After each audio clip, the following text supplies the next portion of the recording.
Hello and welcome to Harmony Fest Conversations presented by Sacred You. My name is Helen Prince and I am joined this afternoon by Daniel Sowelu. Welcome, Daniel. Thank you, Ellen. Great to have this conversation, this opportunity. Absolutely. And Daniel has done a lot of things that we're going to focus on the part where you are a therapeutic astrologer and you are also um, very much involved. You're a pioneer in the experiential astrology. What does that all mean, Daniel, for those of us who are new to astrology? Okay. Well, see, when people think astrology, or at least those who had some exposure to their birth charts, astrology is this interpretive, analytical mapping of the human psyche, which is primarily, a vehicle for fantastic information about how we fit inside ourselves and with the cosmos. Yeah. But it's a very heady, cerebral kind of practice, as you can imagine. Whereas experiential astrology is a vehicle for getting in contact with the parts of self represented by the signs of the zodiac, by the planets and the asteroids. Because the planets and asteroids are basically components or subpersonalities of our whole self. And experiential astrology is an embodied way of connecting with these individual archetypes in our bodies, in our feeling self, in ways is both awakening but also spiritually and healing wise very powerful. Okay. And And and the primary practice of it is you have cards that represent the signs of the zodiac and symbols for the planets and asteroids on cards. And you basically create an astrological medicine wheel and you lay the person's chart out on the floor and you take that person physically into the chart, which is basically an astrological medicine wheel. And it sounds, yeah, it's always difficult kind of describing unless you've experienced it. But yeah. when people go into this sacred circle, the different parts of the self represented by the planets and asteroids start to vibrate within their system. And you guide them to connecting with that part of self. And that part of self organically arises within their body, within their feeling, their emotions. And it allows for clearing emotional blockages so that they can connect with these different parts of self more fully. So it's very much an unknown, relatively unknown practice. Yeah. Um, yeah, but it's brilliant. It's very powerful. It's actually a potent therapeutic tool. That's fascinating because I've only ever known about astrology because to guide you in your life sort of thing. I never realized that there was this healing part to it. So that's fascinating. How did you get into this? Into the experiential work. Hmm.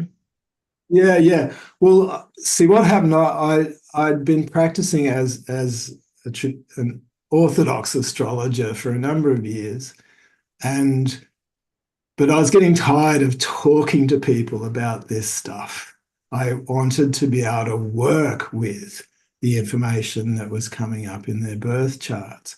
So I started training as a Jungian therapist, and then I flipped and went and did a training in primal therapy. And coincidentally, as if there's any coincidences, That's right. um, I was introduced to this circle work, this astrological medicine wheel, And the person who introduced to me, we swapped some sessions, and I actually had went into this circle and had some extraordinary experiences. And I knew straight away I'd found the link between astrology, my spiritual practices, and my therapeutic work. And Great. this is 30 plus years ago now. Yeah. And I've been developing and training people in the last 20 years. And so yeah, it's been a very interesting development, to say the least.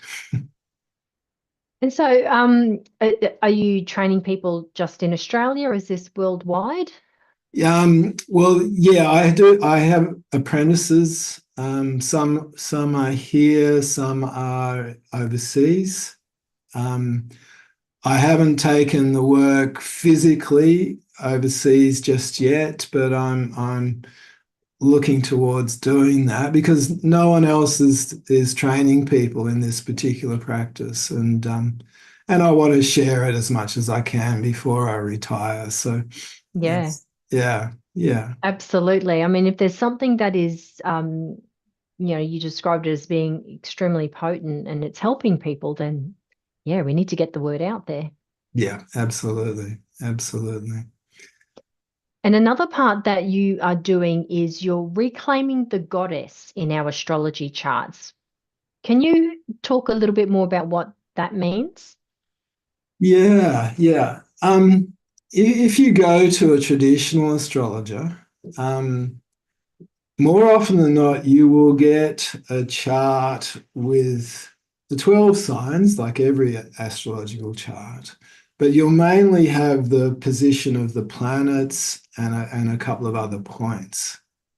And and in fact, this is how I learnt the trade initially, in Hmm. the 1980s and 70s and 80s. And however, astrology had been heavily masculinized by the Greeks and Romans. And according to their system, which most of us astrologers were practicing from, there are 8 archetypes for the masculine and 2 for the feminine, which on a psychological level and a spiritual level makes absolutely no sense. Yeah, it's a Yeah, surreal, and you can tell it's from that kind of blokey warrior Greco-Roman lens, yeah, and it kind of stayed that way, for through the centuries. But astronomers started finding these asteroids um, between Mars and Jupiter, which are fragments of a planet that did exist at one stage, or that's what's believed, and started naming these asteroids. And coincidentally, they named the first 4 asteroids they discovered as Ceres, Juno, Vesta, and Pallas Athena, who are 4 goddesses in the Greco-Roman tradition. And in the 1960s, 1970s, some very intuitive astrologers, this is just as feminism is starting to surface, by the way, yeah, started to click that these asteroids were reflections of the re-emerging feminine. And as soon as we started putting them into the birth charts, it started making a real difference to the information that was coming through them, to the way it describes our psyches, and offered us so much more depth and breadth of knowledge and wisdom yeah, from the feminine to come through astrology.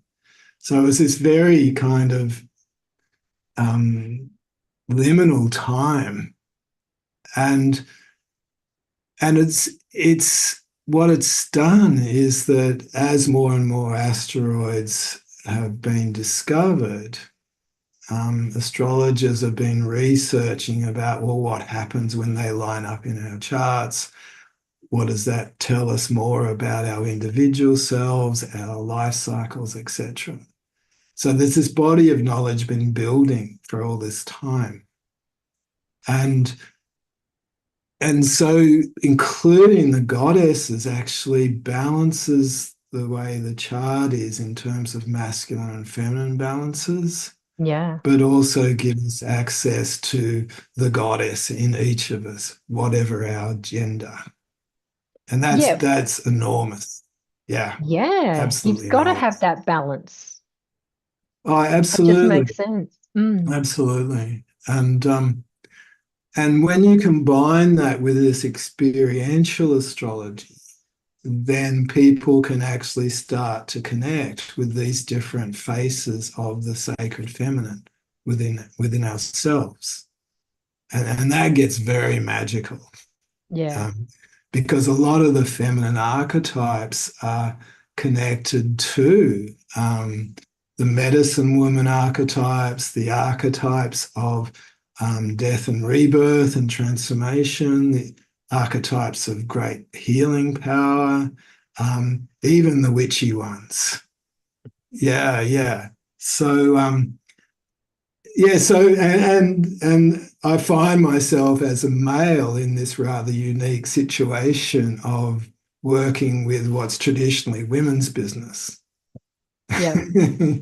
Yeah, but it has deepened not just my practice, but also um, my life because it has helped me connect with deeper aspects of the goddess within myself, coupled with spiritual practices from other traditions.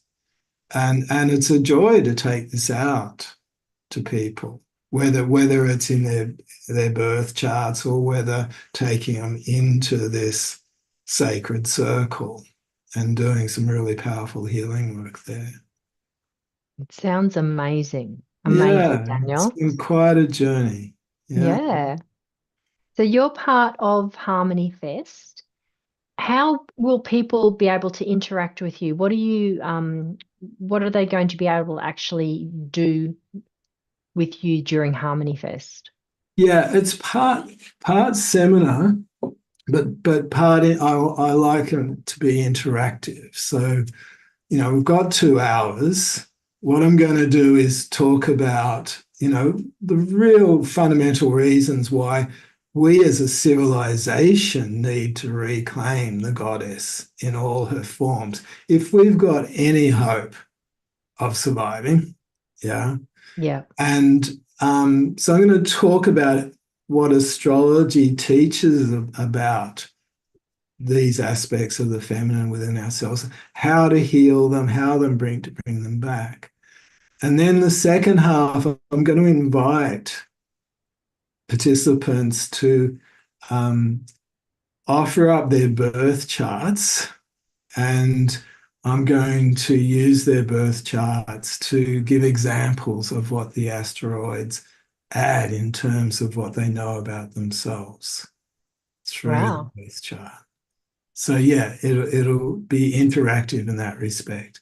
Because what's the Fantastic. point of teaching this stuff unless you got some live examples to play with? Well, that's right. I think we often, well, I know for me, doing it or having it shown, it helps to sort of cement in that knowledge and it helps things to sort of click into place a little bit. So that's fantastic that you're going to be doing some live demonstrations for them. Do you find that, because this is, you know, it, do you find there is much resistance from males in the whole, get in contact with your goddess side? Or do you speak differently to men? Or is it just, I don't know, how do you find guys go with this? Um, like I run live experiential workshops in this, and I'll usually get mostly women and 2, 3, or 4 really courageous men. Yeah, Um, yeah, But they're brilliant men because the Mm, men who come are the ones who have woken up to the fact that as men, we're not just masculine creatures. You know, we need our own internal balance of masculine and feminine. yeah, And it's a great pleasure to work with men who are ready for that.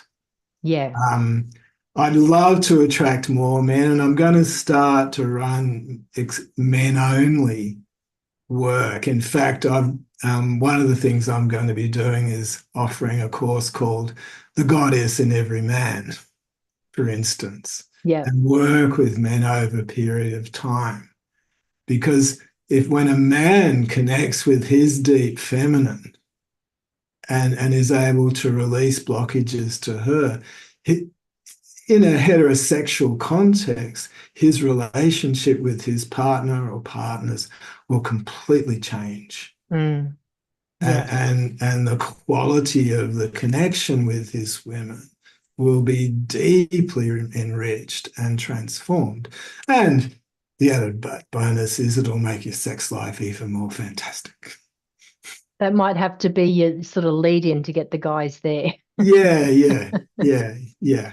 Yeah, so it's understandable. And also when you throw in the word astrology as well, people Yeah. still think it's just that chart analytical stuff. Mm, Whereas the mm, experiential astrology is the real blood and guts and meat of getting in contact with these parts of self. And yeah.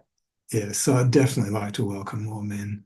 Yeah. Because I agree with what you said before. You know, if we've got any chance of going on in a more positive direction, you know, it has been very the last however many hundreds, thousands of years or whatever it's been, very patriarchal, very masculine, and it's come out of balance. So to get it back into balance, do you need to have more men in, or can what the women do, how does that all work?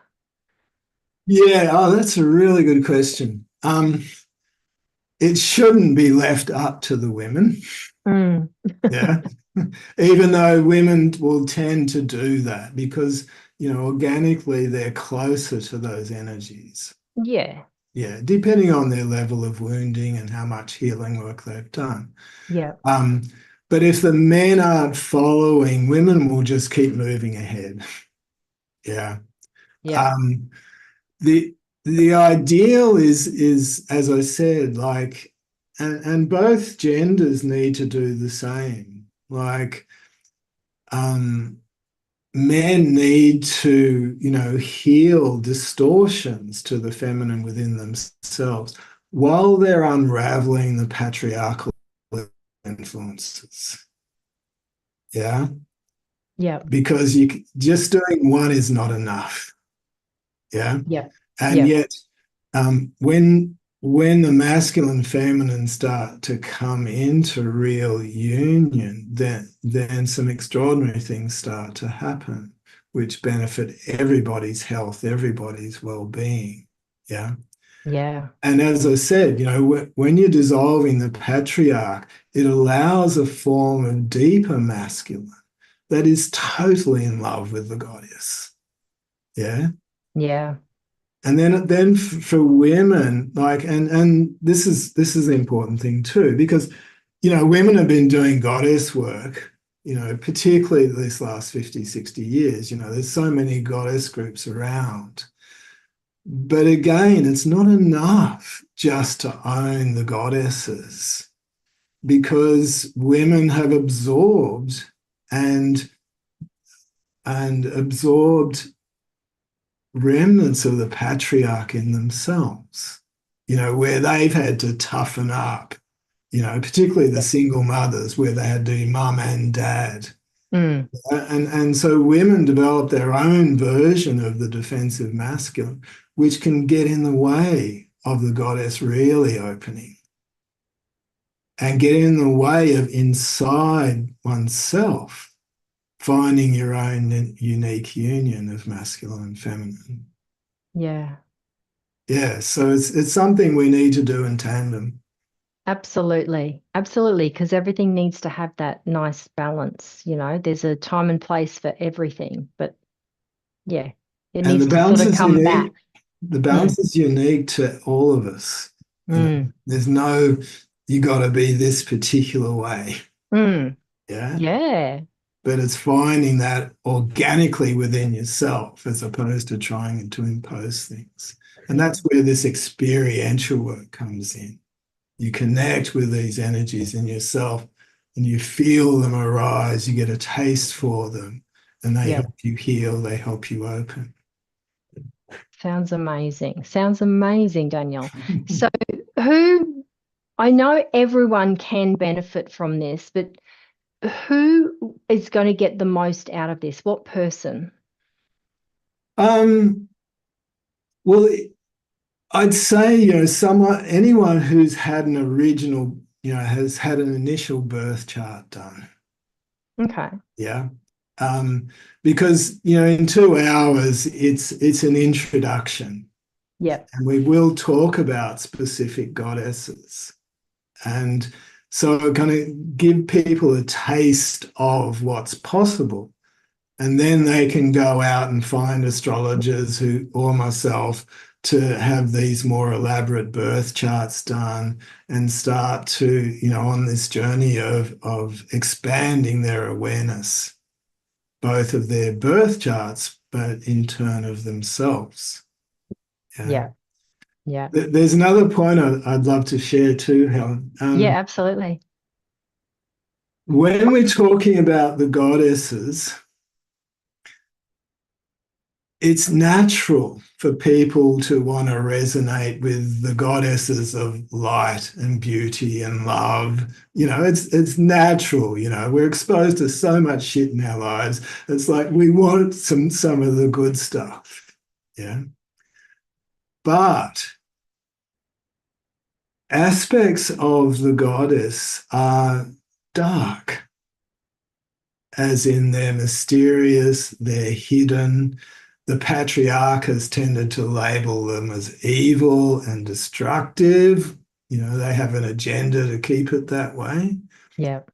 But if you're going for the goddesses of light and love, which is totally appropriate, but ignoring the dark, hidden, mysterious goddesses, that's a form of spiritual bypassing. Yeah. And yet, these goddesses that our culture has taught us are negative, destructive, and evil. We think of Lilith, you think of Medusa, um, Hecate. It's like, evil, beware, stay away. And but underneath these goddesses are sources of very pure, sacred feminine energy. And that purity has been contaminated by all the suppression, all the denial, all the abuse, all, all the persecution over centuries. Yeah. So when we're doing goddess work, it's imperative that we work with both light and dark. Yeah. The other way of looking at these dark goddesses is that in India, in the goddess traditions honor both light and dark. And the darker goddesses are actually the core Shakti, or the core of the sacred, transformative, healing part of the goddess. So if we're Okay. after real healing, sure, we'll get it from Kuan Yin and Radha and Lakshmi, but the real deep psychological, spiritual, and sexual healing comes of working with the dark goddesses.